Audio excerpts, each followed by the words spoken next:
Hola, buenos días. Bueno, muchas gracias por esta invitación. El encuentro de familias me parece algo muy importante. De hecho, también traje a toda mi familia, que somos un montón también. Así que nada, después los veremos. Los mandé por ahí porque son chiquititos y hacen bastante lío, pero...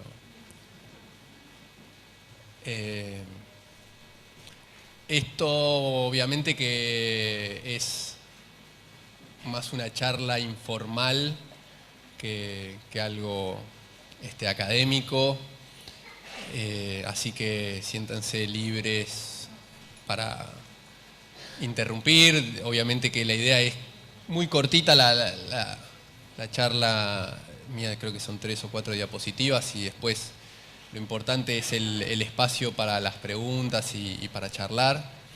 Aparte, lo que yo hablo es por ahí los títulos y la introducción y después acá van a ahondar en estos temas.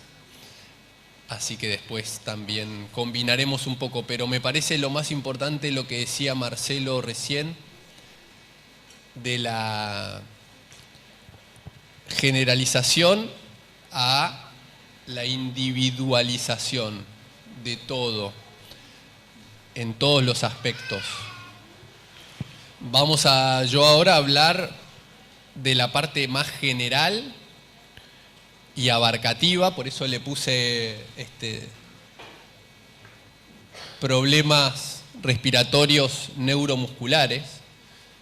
Entonces es algo muy general y después, en la parte de las preguntas, sí ir viendo en el paciente por paciente, en el persona por persona, que creo que eso, todos somos diferentes y todos tenemos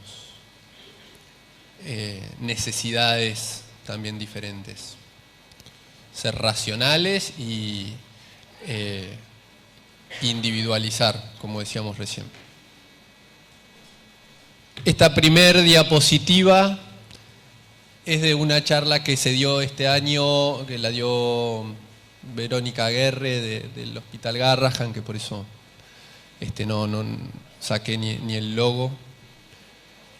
Pero un poco para que vean esto, ¿no? Que también se va a ir viendo en otra diapositiva, de la interrelación de todas las cosas, de lo holístico, de la mirada, que recién decían, bueno, no se puede mirar una parte o un tendón o un músculo o un órgano, sino que todo es una interrelación y el seguimiento también tiene que ser de la misma manera abarcativo e interdisciplinario.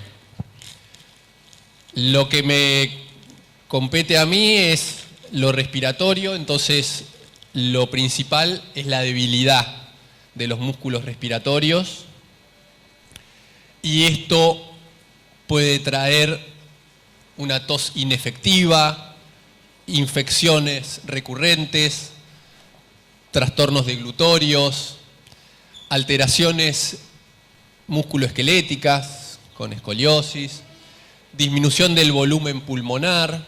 Siempre esto es un tema restrictivo en donde la respiración no es tan profunda ni tan amplia,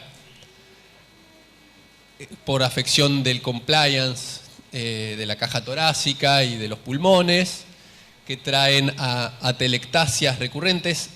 Las atelectasias, que por ahí algunos sí están familiarizados, y otros no, es el colapso del parénquima del pulmón. Los pulmones son 2 esponjas que se llenan de aire, pero cuando un pedacito de esa esponja se colapsa, se aplasta porque se llenó el tubito del aire con moco, entonces eso es una atelectasia. Y eso es tener menos parénquima de pulmón, menos esponja para la respiración. Y hay que tratar de abrirlo porque si queda cerrado, después ese pedacito se lastima, queda una cicatriz, que se llaman bronquiectasias, y después ya no sirve y incluso puede traer problemas. Bien, entonces al lado un poco las cosas a tener en cuenta en cuanto a infecciones y trastornos deglutorios, bueno, la prevención del síndrome aspirativo, la parte de las inmunizaciones, o sea, las vacunas, tener bien todas las defensas para prevenir esas infecciones.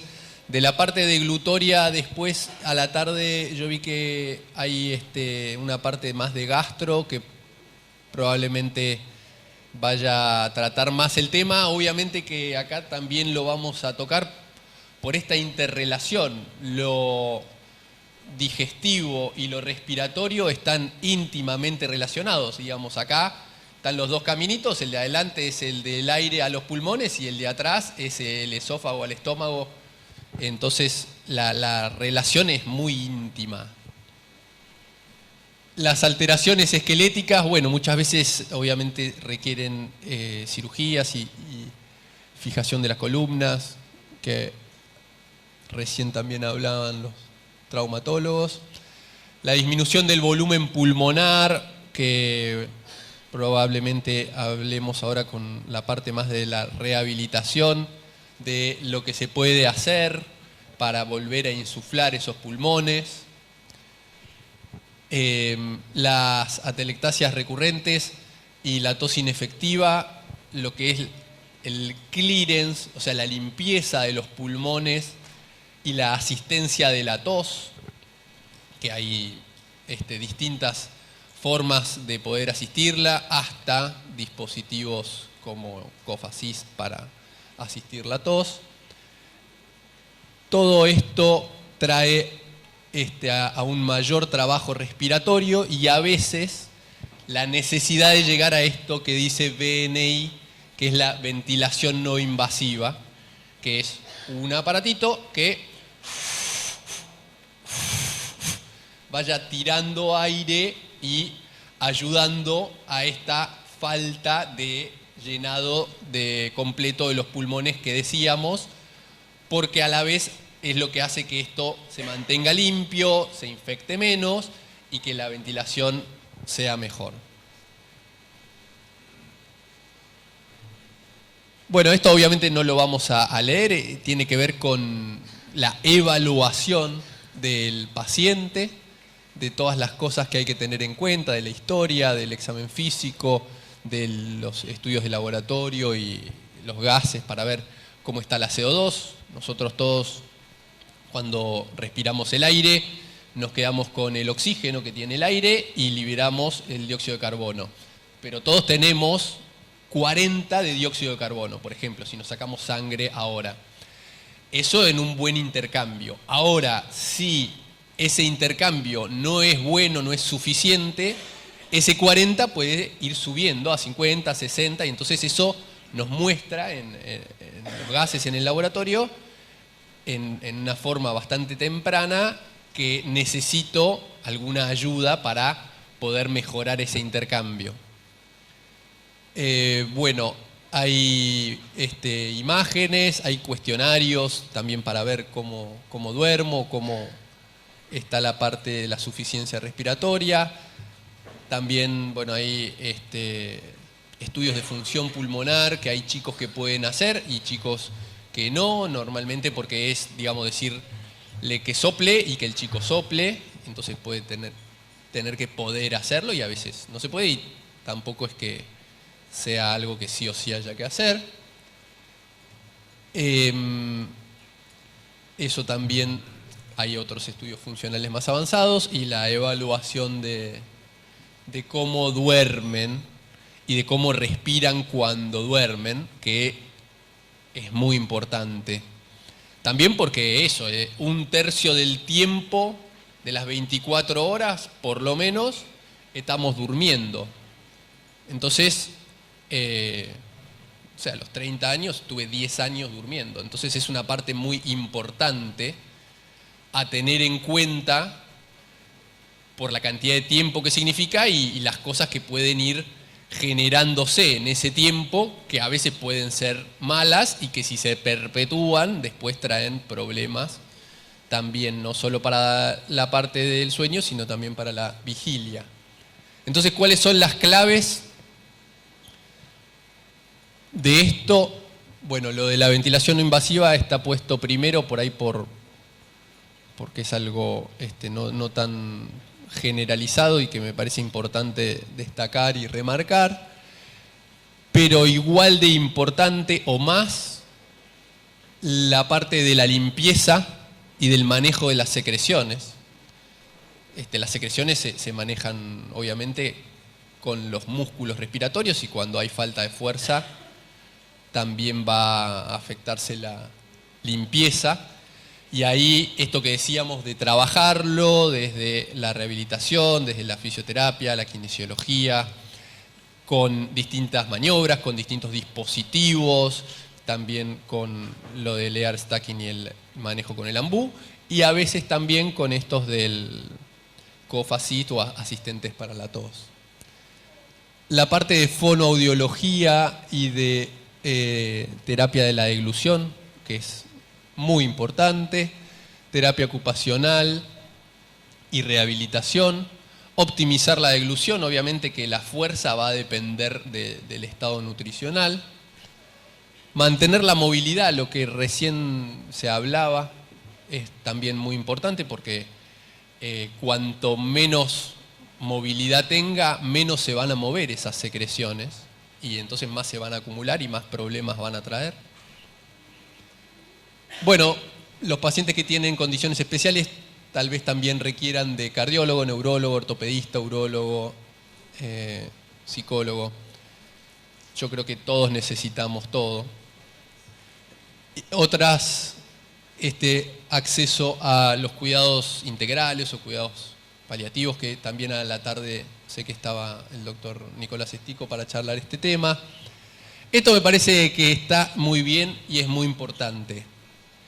La salud, el bienestar y el soporte psicológico de los que cuidamos a estos pacientes, de las familias, de todos los que estamos, porque es algo muy importante y va a estar íntimamente relacionado al resultado que va a tener ese chico en cómo estamos los que estamos alrededor asistiéndolos y cuidándolos. Y para el futuro, bueno, todo lo que tiene que ver con los cuidados domiciliarios, la telemedicina, el avance en ese tipo de estrategia de monitoreos, no sé, hoy en día desde un reloj puede estar midiendo y generando un montón de información de frecuencia cardíaca, respiratoria, saturación, cómo duermo, cuántas horas. Entonces, esas cosas probablemente cada vez más vayan a ser importantes. Y esta es la última y la más difícil de las diapositivas, y es quiénes somos los que tenemos que estar acompañando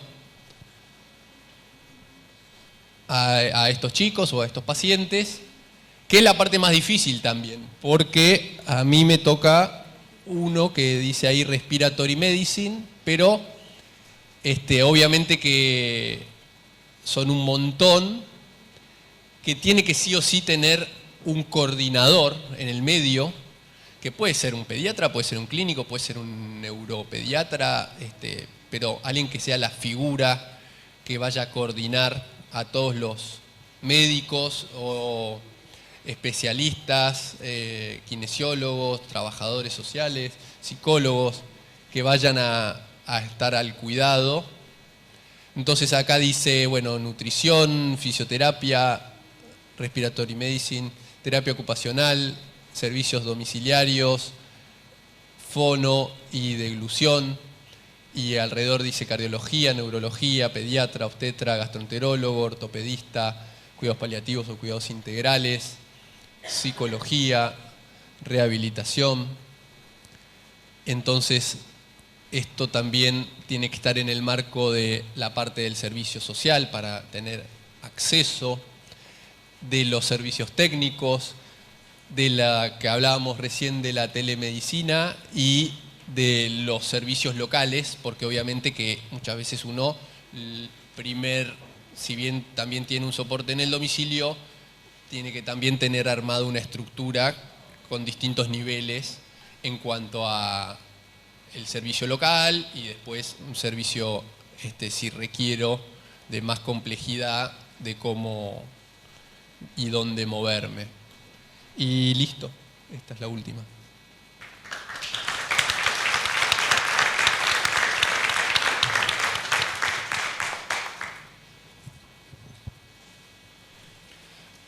Hay muchos temas que vienen ahora y que yo no toqué, por ejemplo, que sé que ahora se van a tocar. Por ejemplo, pero fíjense que no los toqué porque no hacía falta tocarlos. Y que ahora también los vamos a hablar y que después los vamos a charlar en la parte más puntual, que es, por ejemplo, traqueotomía. ¿Sí? Y yo sé que ahora lo vamos a seguir escuchando. Bueno, muchas gracias, doctor. Bueno, buenos días a todos. Voy a empezar mi presentación. Trataré de cumplir con el tiempo. No es lo que hago siempre. Así que bueno, la idea es contarle un poco esto de lo respiratorio, que ayer lo hablamos un poco en el taller, pero me importa que nosotros tengamos en cuenta esto. Cuando nosotros respiramos, usamos nuestra bomba ventilatoria, entramos el aire, lo sacamos y en ese intermedio usamos 3 grupos musculares respiratorios, que son los inspiratorios, los expiratorios, y a su vez hacemos pequeñas interrupciones para tragar la saliva usando los músculos de la deglución. Entonces esos son los 3 músculos, los 3 grupos musculares que usamos para respirar. Y esto va a estar afectado por alguna de estas condiciones o lo que le pasa a las personas con estas enfermedades, ¿no? Cualquiera de estos grupos puede estar afectado, algunos en más, otros en menos. Entonces, como yo soy kine, yo necesito moverme, les voy a pedir a todos que saquen el aire, así, y ahora traten de toser. No les voy a pedir que tomen aire y tosan porque van a hacer un ruido súper importante. Entonces, los pacientes que tienen estas condiciones tienen esa dificultad para toser. ¿Por qué? No pueden entrar bien el aire por la debilidad muscular o porque la columna está afectada o el tórax está afectado o la postura está afectada, ¿no? Entonces, esa es una condición. Otro detalle es que en la medida en que van perdiendo también la marcha, se afectan los músculos expiratorios, esos que se usan para toser. Y algunos también tienen afectados los músculos vulvares o de inervación vulvar, que son los de la deglución. Y eso, ya lo vamos a responder, el tema de las traqueostomías, solo cuando esos grupos musculares están sumamente afectados es cuando los pacientes requieren traqueo. Si no, nosotros tenemos técnicas para ayudar a los músculos inspiratorios y a los expiratorios. Entonces, por esta afectación, como dijo el doctor, se pueden acumular secreciones y entonces yo puse el dedito, que eso es de mi maestro John Bach, con el que yo me he formado y con el que trabajo en un grupo iberoamericano, donde nosotros decimos, hay 3 causas de desaturación, ¿no? Frente a esta afectación puede caer la saturación. Todo el mundo quiere correr a buscar oxígeno.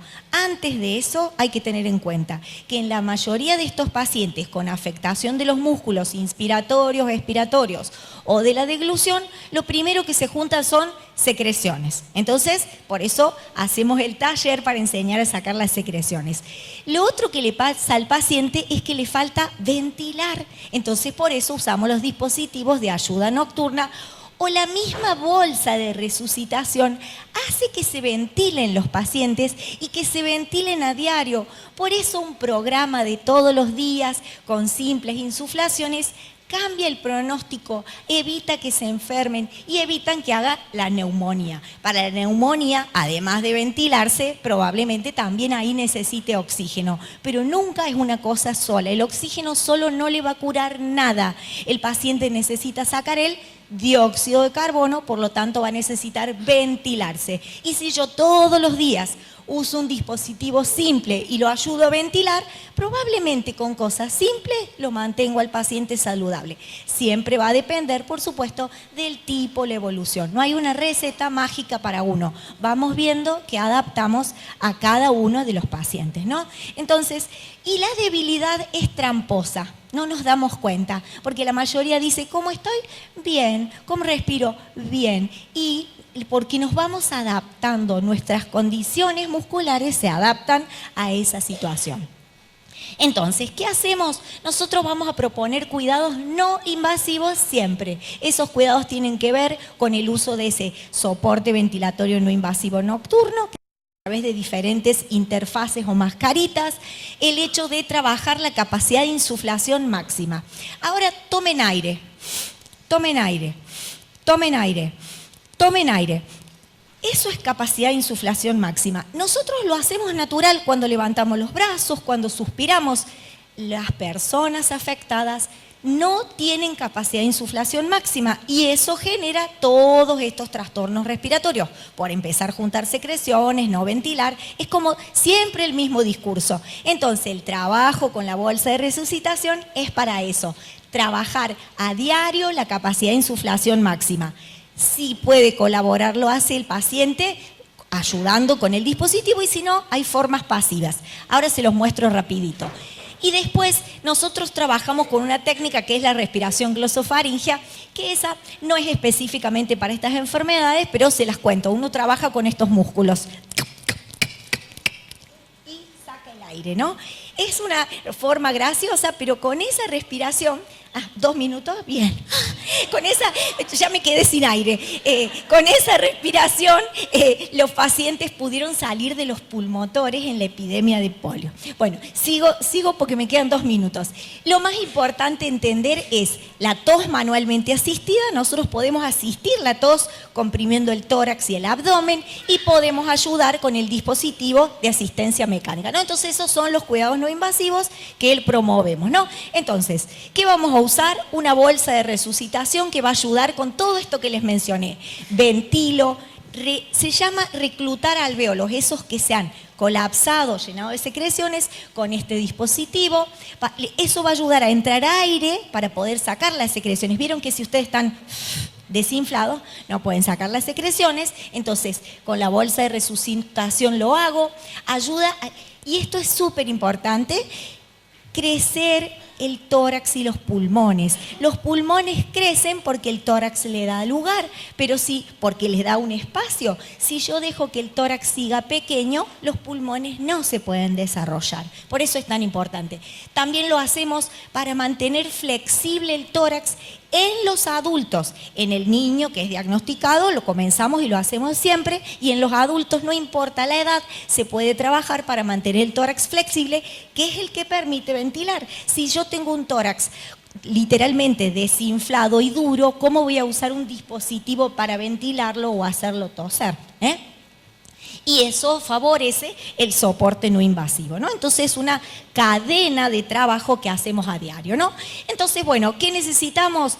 Una bolsa de resucitación, saber usar nuestras manos y un dispositivo, un asistente de la tos. Y para sorpresa, a la tarde vamos a hacer un tallercito con todo esto de nuevo para todos los que quieran, porque ayer hicimos uno, pero el público se ha renovado, vamos a hacer otro. O vamos a agregar cosas. Y entonces usamos nuestras manos en diferentes posturas y esto lo puede hacer cualquier persona, por eso nosotros también, este trabajo con la familia. El problema respiratorio dura 24 horas, entonces no lo podemos delegar a 2 horas de terapia o 3 horas de terapia por día. Hay que hacer algo todos los días, un poquito. Todos los días un poquito, y si está con una intercurrencia o una infección respiratoria, más veces por día. Entonces, Ya termino. Los pilares para el tratamiento son esto, que se llama esto de usar la bolsa de resucitación, porque nosotros le ponemos el nombre Ambu, pero Ambu es una marca, entonces usamos bolsas de resucitaciones manuales, y entonces podemos hacer un apilamiento. El paciente que entiende, uno le pide tomo aire guardo, pero el que no puede, lo hago pasivo y el dispositivo lo va guiando y uno también lo guía al paciente.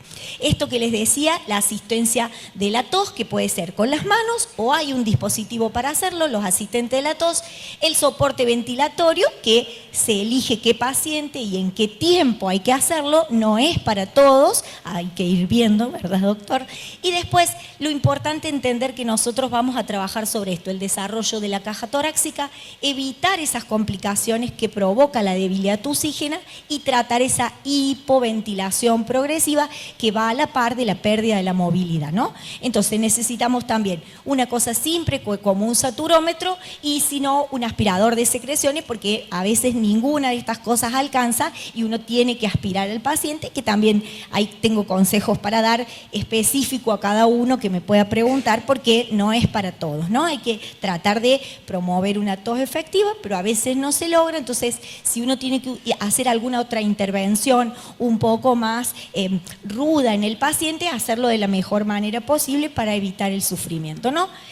Bueno, y estas son reglas que no hay una medicación para sacar las secreciones, hay técnicas, no hay nada que lo va a ayudar a sacar las secreciones, no hay una receta, porque todo el mundo quiere la receta mágica o tomar un jarabe, no existe, hay que trabajar sobre eso, ¿no? Y por supuesto, este es como el cuadro final donde nosotros trabajamos con el grupo iberoamericano. O sea, si nosotros podemos ayudar, excepto cuando se complicaron los músculos vulvares, no hay que pensar en tráqueo, oxigenoterapia, hay que tener cuidado porque primero hay que ventilar y sobre todo lavar el CO2 del paciente. Esto que decíamos, el trabajo en equipo y empoderar a la familia puede, lo toma como una rutina y parte de su vida. Entonces, bueno, esto que les decía de ventilar y asistir la tos es clave. Esto es como un poco referencia bibliográfica. Todo esto que yo le digo no tiene que ver con mi experiencia. Yo hace 20 años que trabajo con estas enfermedades, 30 que soy kinesióloga, ¿no? Entonces, esto no es un invento, esto realmente está probado que funciona para que todos vivan bien, sin internarse, que estén en su casa, que disfruten la vida como todo en la medida de sus posibilidades, ¿no? Así que bueno, y mi frase final es siempre, después del verbo amar, el verbo ayudar es el más lindo del mundo. Así que bueno, les agradezco esta oportunidad de ayudar. Bueno, y siempre agradezco a la familia Dolfi, a Genaro. Bueno, yo vine con Belén, este es mi paciente, es Genaro, con el que nosotros jugamos. Genaro es asistente, ¿no? Entonces, bueno, y yo siempre escribo y enseño sobre esto, que es el desafío de respirar cuando uno tiene estas enfermedades. Así que bueno, muchas gracias, muy amables.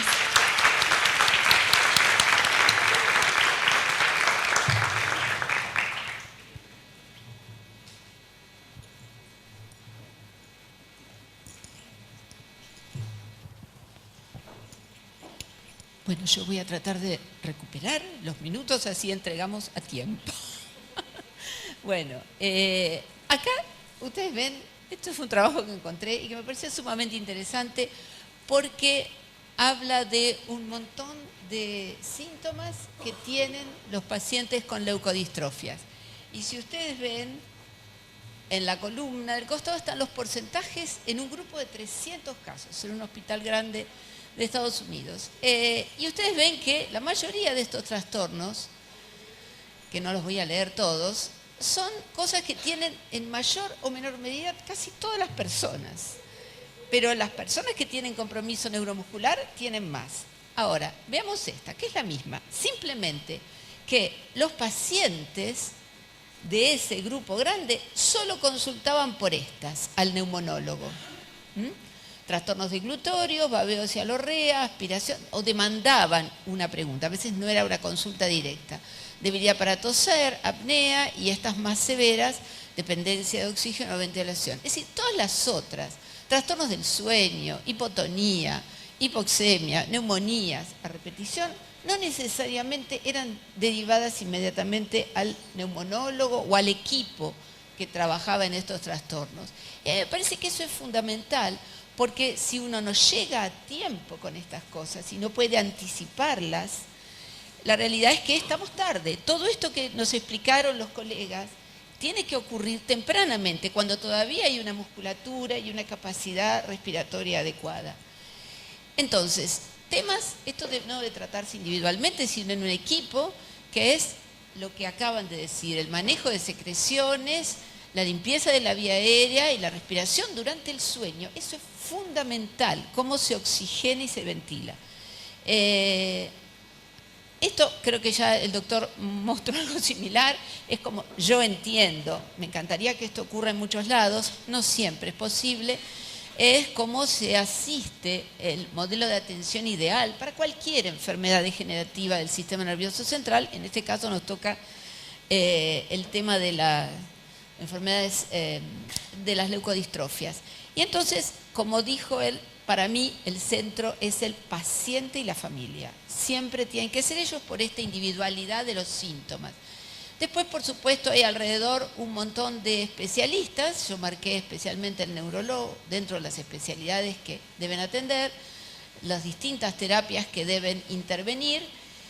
Y no nos olvidemos de la nutrición, porque si hablamos de musculatura y de capacidad, la nutrición tiene muchísimo que ver.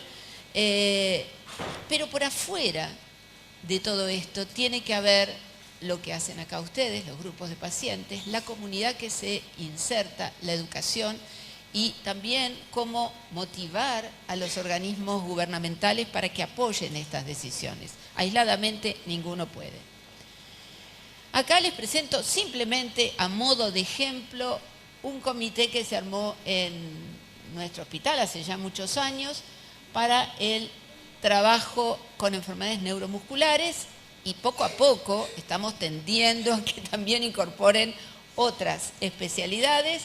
El que está en el centro es el jefe de neumonología, pero hay nutricionistas, hay cardiólogos, hay kinesiólogos de distinto tipo, y hemos logrado que se incorpore también salud mental, porque me parece que es fundamental apoyar a la familia y a los pacientes. No es que nos aceptan a todos los pacientes, pero poco a poco los vamos convenciendo. Y también neurofisiología, por supuesto, y endocrino.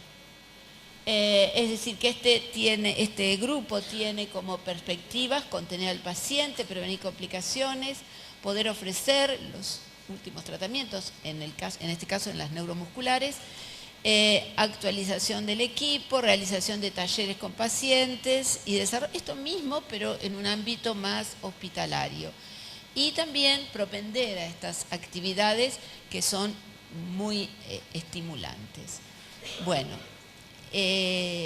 nunca nos tenemos que olvidar, aunque esto no afecte puramente la salud respiratoria, pero afecta individualmente a la familia y al paciente, es la calidad de vida, que todas estas cosas, hoy mostraron una curva, yo las muestro en un gráfico, va produciendo la disminución de la calidad de vida de toda la familia. Y esto hay que ir tratando. La mayoría de estas cosas son tratables. No siempre la enfermedad que causa, pero sí los síntomas individuales. Y nosotros podemos entonces mejorar la calidad de vida de esa familia. Y eso es lo que tenemos que hacer. Para terminar, a mí me parece que este primer punto de anticipar los problemas en conjunto es lo que tenemos que hacer. No esperar a que ya estén instalados. Ese gráfico, esa tablita que le mostré al principio, de que solo algunos síntomas demandaban la consulta del neumonólogo o los terapistas, debe cambiar. El equipo debe estar preparado para tempranamente, ni bien está hecho un diagnóstico, y aunque en ese momento parezca no tener ningún síntoma referido a la respiración y a la ventilación, anticipar ese problema y ya empezar a verlo. Si uno trabaja en interdisciplina, la carga que uno como coordinador de un equipo tiene también es menor, y eso hay que cuidarlo, porque muchas veces, y yo tengo como 50 años de experiencia en esto, de hecho ya estoy jubilada, pero sigo trabajando, la realidad es que era enorme lo que nos transferían, de dolores, de cargos y de cosas. Ahora, con estos equipos interdisciplinarios, uno puede abordar lo abordable por una persona y los demás en correlación y en conjunto acordar su seguimiento. Y eso ha cambiado la medicina. Yo creo que nos tenemos cada vez más que acostumbrar a este trabajo, que es el único que rinde frutos. Una sola persona no puede con tanta carga de enfermedad. Ustedes como padres son admirables y lo hacen, pero si cada uno les va dando sus indicaciones acordadas en equipo, es mucho más simple y productivo. Por supuesto, todo el asesoramiento legal, desde el comienzo la psicoterapia y el trabajo social y por supuesto los grupos de pacientes. Bueno, creo que terminé en poco tiempo. Gracias.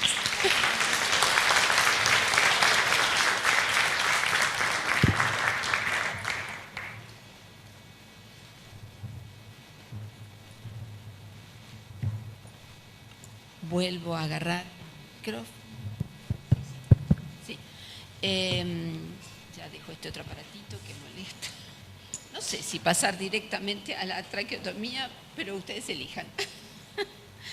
¿Cómo estar? De abajo para arriba. De abajo para arriba. Bueno, vamos a empezar de abajo para arriba. La primera pregunta ya se hizo al equipo anterior, que es cuando a mi hijo le cuesta dormirse porque está muy exaltado, se mueve en la cama antes de dormirse, está también todo el día muy irritable y durante las noches se mueve continuamente, le estaban dando melatol, después la neuróloga le propuso cannabis y la opinión al respecto del cannabis creo que ya fue bastante debatida. Esa es la primera pregunta y me parece que no hay que agregar nada. Pero, ¿qué otra medicina recomendarían? Y después, si un estudio aportaría algo. Y yo creo que sí, que el sueño es un punto fundamental que hace no solamente en el que tiene que ver la respiración, sino todo el relajamiento posterior. Cuando una persona, chico, adulto, el que sea, duerme mal, la realidad es que después está mal todo el día y no puede abordar las actividades que tenga. Pero me parece que un estudio del sueño en un paciente que tiene un compromiso respiratorio o neurológico degenerativo es fundamental y de distintos. Acá el doctor habló de varios estudios, no sé si vos querés decir algo más. No, como nombre, el estudio completo se llama polisomnograma. Poli es mucho, somno es sueño y grama, estudio de... entonces, ese es como un estudio más completo. Después hay que ver en el caso individual si es un chico que usa un equipo, si lo va a hacer con el equipo o sin el equipo, o si usa oxígeno, si lo va a hacer con oxígeno o sin oxígeno. Eso sería el fundamental. Y si uno quiere complementar ese estudio, lo otro que sirve mucho es la medición de esto de la CO2 matinal. Si el chico estuvo ventilando mal durante la noche, retiene CO2 y a la mañana, ese que decíamos que nosotros tenemos 40, por ahí tiene 60. Y entonces esas dos cosas nos ayudan a decir, conviene ayudarlo a ventilar cuando duerme. ¿Eso se mide con el saturómetro? ¿Qué es eso? La CO2 es sangre, de la sangre, sí. El saturómetro vendría a estar como una de los de la polisomnograma, ese poli, uno de esos es oximetría nocturna, o sea, la saturación durante toda la noche y los distintos índices de desaturación que tenga y los momentos que tenga durante toda la noche. Eso se usa para hacer apneas. Se puede hacer en domicilio, sí, sí hay...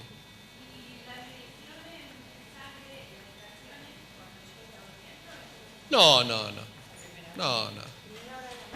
Sí, a la mañana, tampoco hay que desesperarse, digamos, en ese sentido de no es que tenga que ser. Claro, sí, la CO2 de todos nosotros tenemos 40. Sí. Sí, si uno lo tiene arterial, va a ser uno parte de la base de ese 40. Ahora, si se hace venoso, que también puede ser que sea venoso, y uno tiene que tener un poco más de margen de saber que en las arterias es 40, pero en las venas es entre 5 y 10 puntos más, con lo cual, si es un gas venoso y tiene 45, 48, tampoco me preocupa a mí. Ahora, si es venoso y tiene 80, y ahí sí me sirve, no es que sí o sí tenga que ser arterial. Muchas familias que preguntan, nosotros unimos la vuelta, pero lo que querían saber más que nada no era durante el sueño, sino en el momento de conciliar el sueño.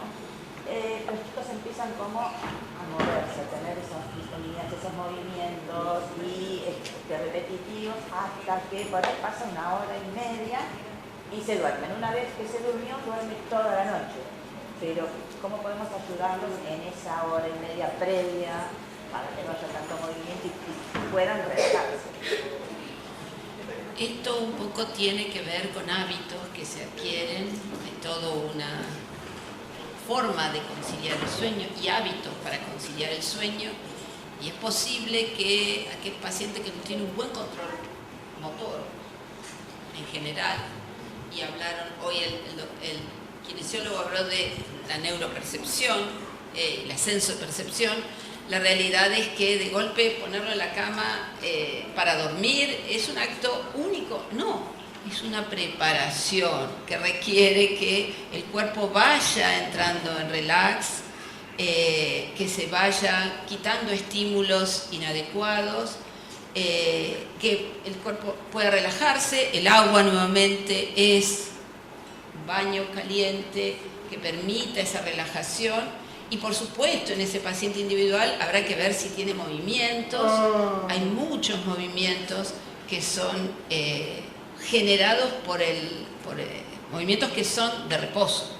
Es decir, que a lo mejor cuando estaba erguido, concentrado en otras actividades, no los tenía, y cuando entra en reposo, reaparece. Eso hay que consultarlo, porque también hay medicaciones que pueden reducir esa hiperactividad. A mí, si durante el día no estaba con hipoxia o hipercapnia, la realidad es que a lo mejor esa no es la causa de ese periodo, pero todo el proceso de la llegada a la cama y al sueño es fundamental estudiarlo, y el neurólogo le va a poder dar una serie de medidas de higiene del sueño para ponerlas en práctica antes de poder usar las medicaciones.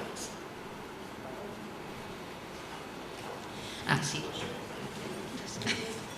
Bueno, ahora vamos a dejar hablar a la licenciada, y entonces acá hay 2 preguntas que me parece que tienen que ver. ¿Cómo entrenar a nuestros niños para aumentar su capacidad respiratoria, fortalecer los músculos y controlar los movimientos de inspiración y exhalación? Bueno, parte ya les conté, usando la bolsa de resucitación manual. Los ejercicios pueden ser activos o pueden ser pasivos y uno los va guiando, usando el asistente mecánico de la tos, que a veces como que queda para los casos más graves, pero si uno puede lograr tener el equipo antes, también es una forma de entrenamiento. La diferencia está en los costos y a veces en los temas del otorgamiento que hace las obras sociales. Pero si no es tan grave el problema de la asistencia de la tos, nosotros para eso a veces medimos lo que se llama pico de flujo tosido, es decir, la velocidad con la que sale el aire para sacar las secreciones. Si el paciente no colabora, nosotros no le podemos medir algo que no puede entender, entonces miramos lo que es la tos funcional o débilmente funcional. Entonces, una tos funcional de un paciente es una tos que el paciente toma aire y tose y saca.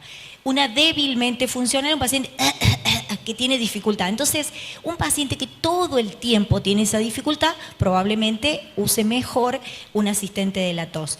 Pero un paciente que medianamente cada tanto tiene alguna tos refleja que es más fuerte, con una bolsa va a estar bien. El tema del entrenamiento de los músculos, hay que pararse en esta situación. Si la enfermedad es progresiva, Lo que yo tengo que hacer es mantener esa capacidad. Entonces, por eso uso la bolsa o uso el asistente mecánico de la tos, también movilizaciones, ejercicios, ¿no? Entonces, pero yo no puedo hacer ejercicios para fortalecer. Lo voy a hacer con la postura, lo voy a hacer con el agua, lo voy a hacer indirectamente. Por ejemplo, un error común es querer hacerle soplar globos para que tengan fuerza. Y eso solo los cansa a los pacientes, no le aporta nada. Y si encima el paciente tiene debilidad del orbicular, tira el aire. Hasta frustrante. Querer hacerles usar ejercitadores. A veces los ejercitadores son lindos y en algunos les funciona por un rato, como un juego, pero la mayoría de las veces genera cansancio. Yo prefiero trabajar esto de la ventilación para trabajar la capacidad de insuflación máxima. Vuelvo a repetir la misma historia, a cansarlos, ¿no? Entonces, o es preferible que jueguen con los brazos, que eso, levanten los brazos ustedes y van a saber que entran mejor el aire. O sea, el hecho de moverlos a veces les aporta más trabajo de músculos respiratorios que el hecho de un ejercitador específico. Eso queda, por ejemplo, para un paciente que tiene fuerza y tiene una cirugía cardíaca o una cirugía torácica. Para las enfermedades neuromusculares o estos trastornos, los ejercitadores comunes, esos que usamos, que vemos, no aportan mucho porque el paciente solo se cansa o se frustra. Creo que he respondido. Bueno, seguimos con qué actitud tomar cuando notamos que los niños se aspiran o se ahogan mientras comen o beben.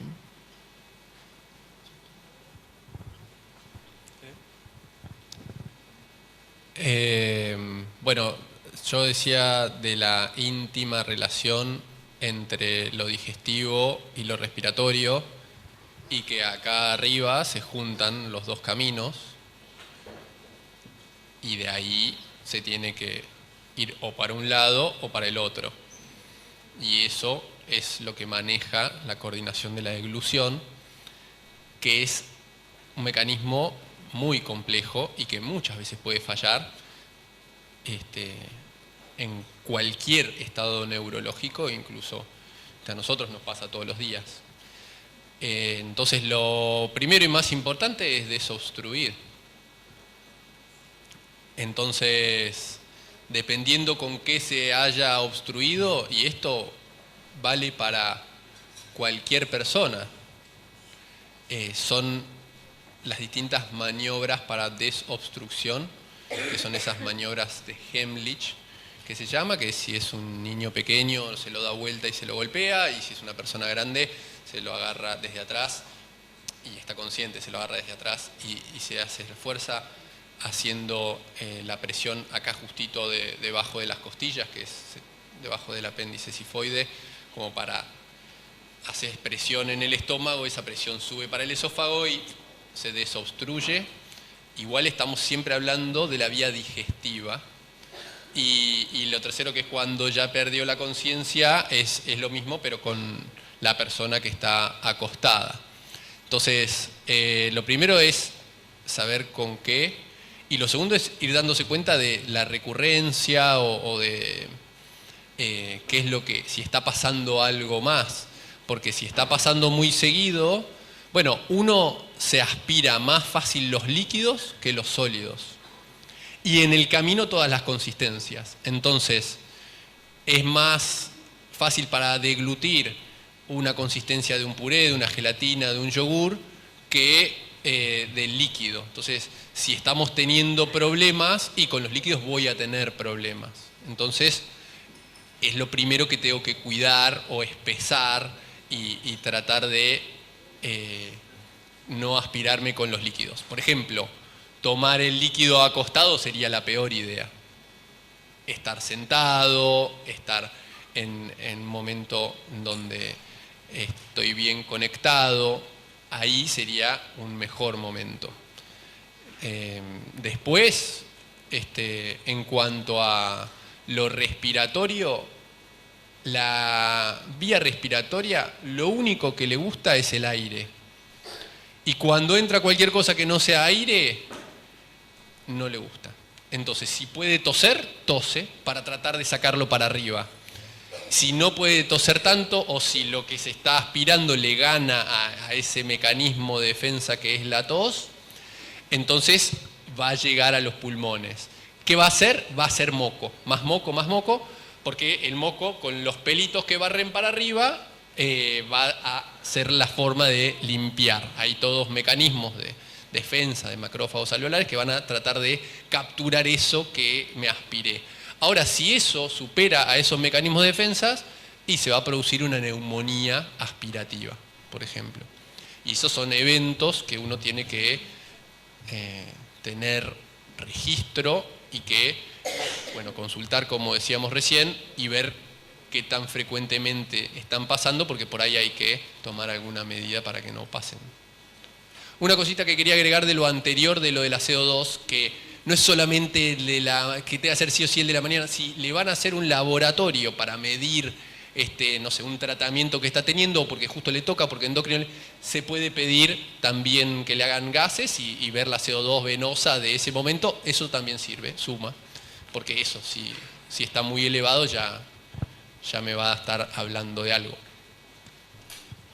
Bueno, yo puedo agregar de esto, ¿no? Que nosotros cuando empiezan estos trastornos, trabajamos siempre, con la fono trabajamos incluso antes de que comiencen los trastornos y vamos negociando con estas situaciones. Y uno tiene que medir, en el caso de mientras más infecciones tiene porque se aspiran, uno tiene que pensar, bueno, si se cambió el tema, si ya la fono también lo va a decir más específicamente, pero si modificaron las consistencias, modificaron las posturas y el paciente sigue haciendo las infecciones, lo más probable es que haga una insuficiencia respiratoria, termine intubado, termine ventilado con una respiración mecánica en una terapia intensiva y de ahí no va a poder salir si no es con una traqueostomía. Entonces hay que tomar aire y uno tiene que pensar si esto de comer por boca sigue siendo, o sea, algo que realmente lo va a beneficiar al paciente. Hay pacientes que tardan 2 horas para comer una cazuelita mínima que no le alcanza para su aporte nutricional. Eso implica debilidad mayor de los músculos respiratorios y además todas estas situaciones de que hablábamos del sueño, también una máxima, el niño que no duerme bien, no crece. Entonces depende de comer bien y de respirar bien.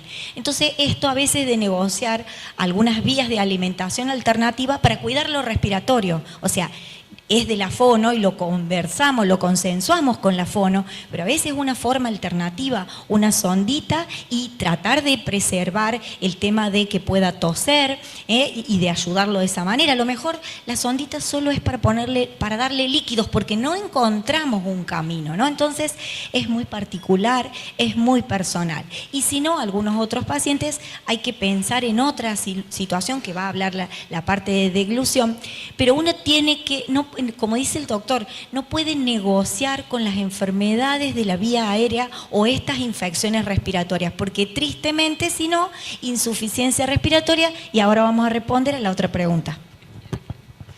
Bueno, última. Dejamos para la tráqueo. Sí. Bueno, ¿cómo estar seguros de que la indicación de hacer una traqueotomía no es una decisión apresurada?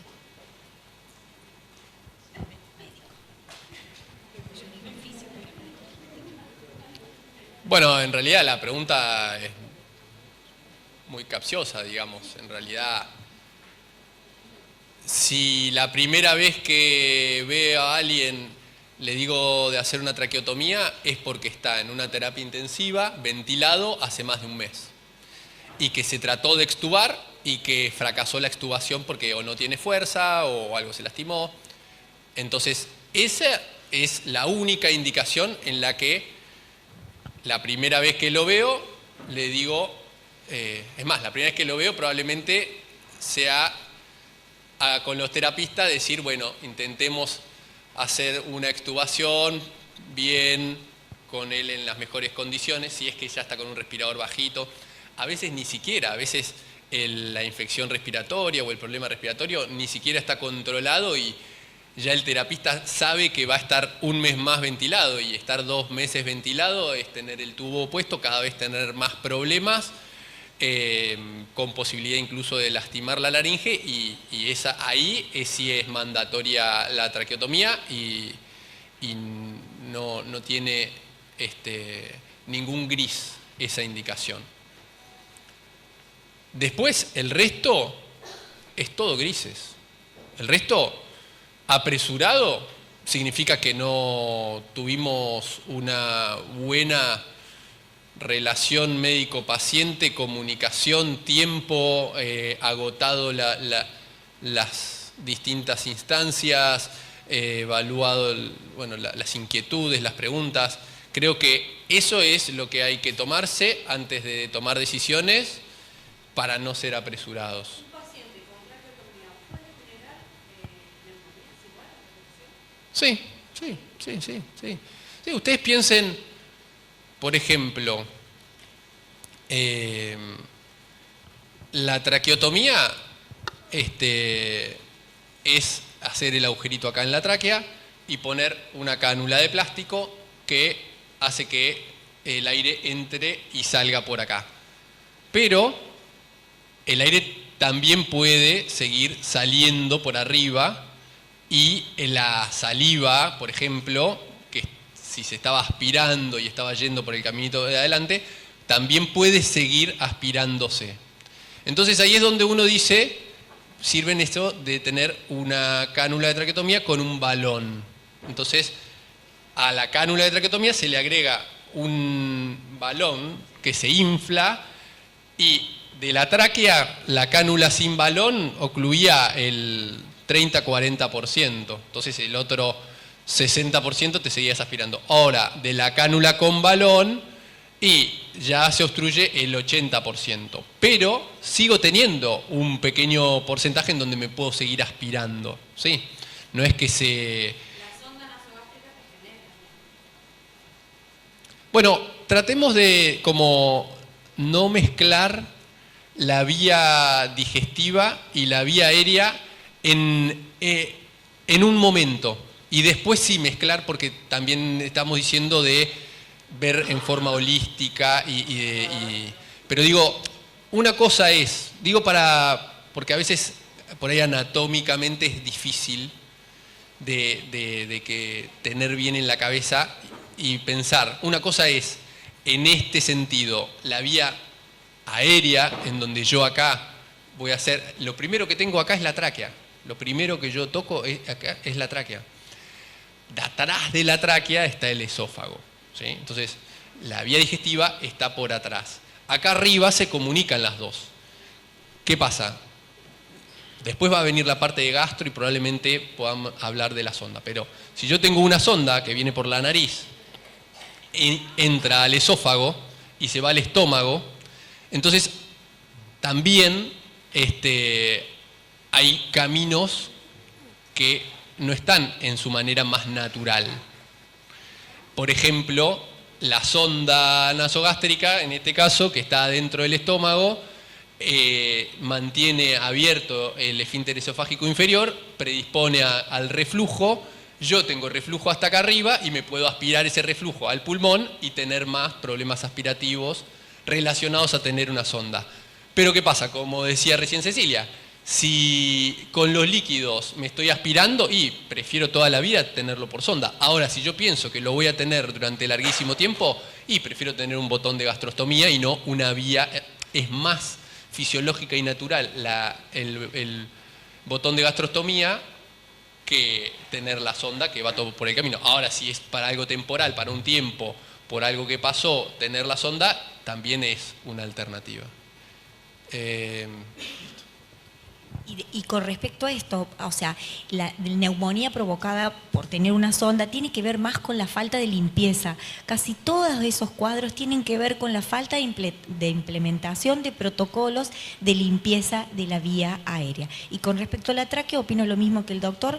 Cuando un paciente, o sea, realmente pensarlo, cuando un paciente está intubado, ventilado, ventilación prolongada y que hemos fracasado en las extubaciones, y un buen protocolo de asistencia de la tos, porque una de las condiciones fundamentales para extubar a un paciente es que pueda toser.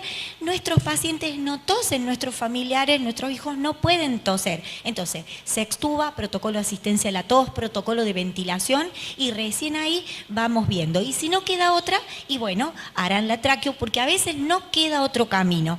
Y entonces, y luego, a pesar de todo, yo siempre la peleo y después que están con la tráqueo también intentamos decanularlos. Y solamente nos quedan con tráqueo estos pacientes que dice el doctor que tienen ese trastorno severo de la deglución y que aún le pongamos cánulas con balón, lo mismo se van a aspirar, pero ¿qué hacemos para que estén mejor?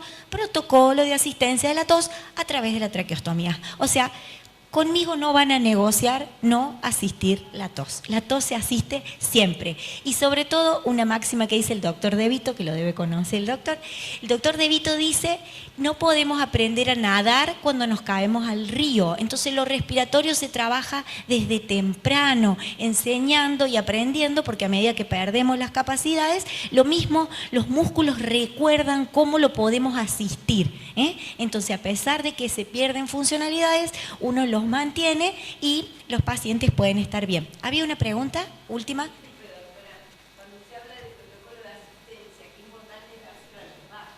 Es que- Mismo con una traqueotomía se ahogaba. Tuve 3 ambulancias en la puerta de mi casa de 3 médicos y ninguno sabía cómo tirar. Claro. Entonces también es importante que uno como mamá sepa qué hacer a primera instancia antes de que llegaran especialistas Claro. y ninguno supo hacer. De hecho, él comía por un pic y creía que sabía.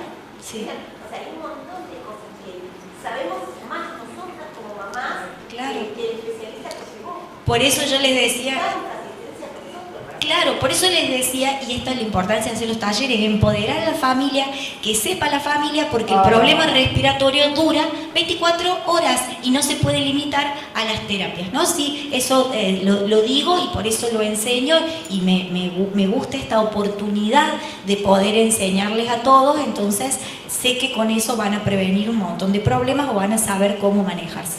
Gracias. Celia, sacaste de internación a Martín. Sí. Gracias a tus ejercicios. Ah, Martín estaba con su saturómetro muy bajo, decía, le daban oxígeno no subía, y fue pandemia. Justo teníamos las jornadas en pandemia, y yo ya cansada, escucho y estaba poco con el tema. Hablo con Verónica y lo comunico con vos enseguida, y vos me contaste de las cosas que podía hacer, las hicimos, pero fue un solo día. Esto de levantar el brazo, yo creo que flamenco, le bailaba, hacíamos unas cosas y empezó a subir y pudimos salir de la internación, porque no querían creer que no tenía COVID. Era como que la cosa era oxígeno, ponían oxígeno y se dormían, porque el problema era la Claro. debilidad, ¿no? Entonces, bueno, yo le di unas pautas así, por esa es mi atención, esa es en mi vida atención vía WhatsApp. Vía WhatsApp, Y después esa otra parte. pero sacaste a Martín de la internación. Dale. No, pero sí. Mi pregunta es por hijo, bueno, no está con trabajo criminal, pero él empezó a tener problemas respiratorios, le sacaron las amígdalas, las adenoides, dijeron que tenía la laringe, se lo sacaron, le volvieron a hacer, se lo sacaron y su respiración nunca mejoró, empeoró. La realidad es que hoy no lo ve nadie, él vuelve con CPAP porque la sonografía tenía amplias respiratorias de sueño.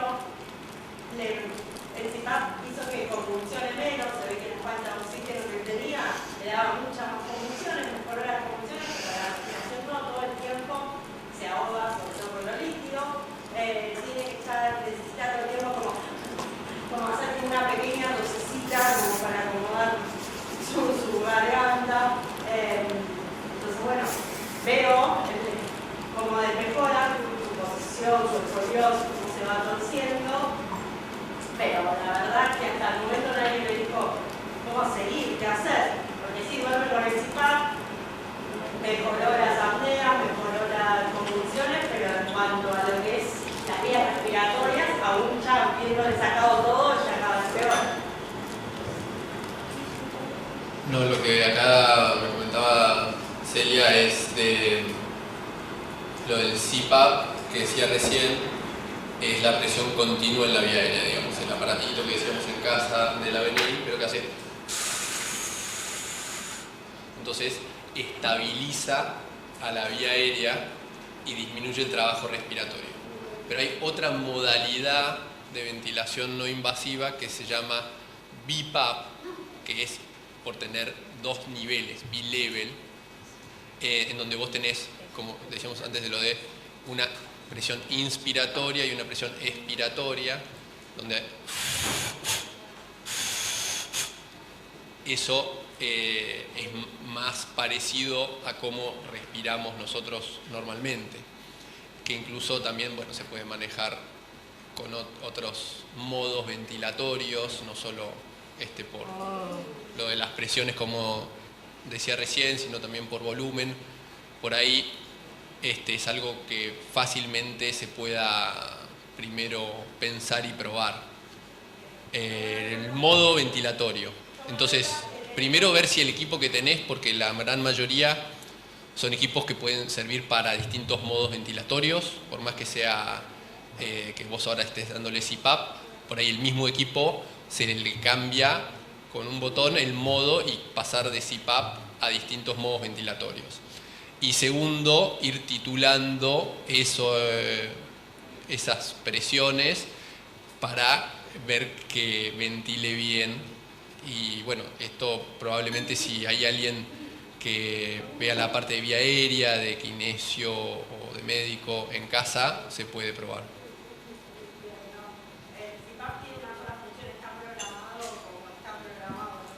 No, a veces son equipos que vos decís es un CPAP, o sea, vos lees y dice CPAP. Y a veces es un equipo de ventilación no invasiva y tienen para distintos cosas. Si vos sabés el modelo, nombre, o tenés una foto, después si querés lo vemos.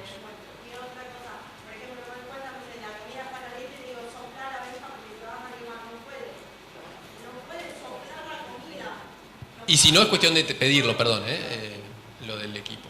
Eso es una cuestión de... Bueno, por eso.